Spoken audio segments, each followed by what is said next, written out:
நபி ஸல்லல்லாஹு அலைஹி வஸல்லம் அவர்கள் கூறினார்கள், நோன்பு பாவங்களில் இருந்து காக்கின்ற கேடயமாகும்.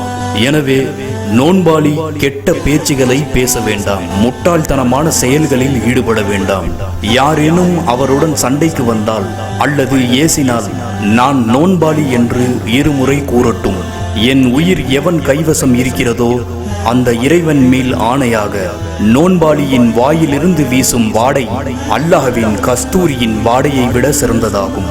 மேலும் எனக்காக நோன்பாளி தன் உணவையும் பானத்தையும் இச்சையையும் விட்டு விடுகிறார். நோன்பு எனக்கு மட்டுமே உரியது, அதற்கு நானே கூலி கொடுப்பேன். ஒரு நன்மை என்பது அது போன்றே 10 மடங்குகளாகும் என்று அல்லாஹ் கூறினான். நோன்பாளிகளுக்கு 2 மகிழ்ச்சிகள் உள்ளன. நோன்பு துறக்கும் பொழுது அவன் மகிழ்ச்சி அடைகின்றான். தன் இறைவனை சந்திக்கும் பொழுது நோன்பின் காரணமாக அவன் மகிழ்ச்சி அடைகிறான்.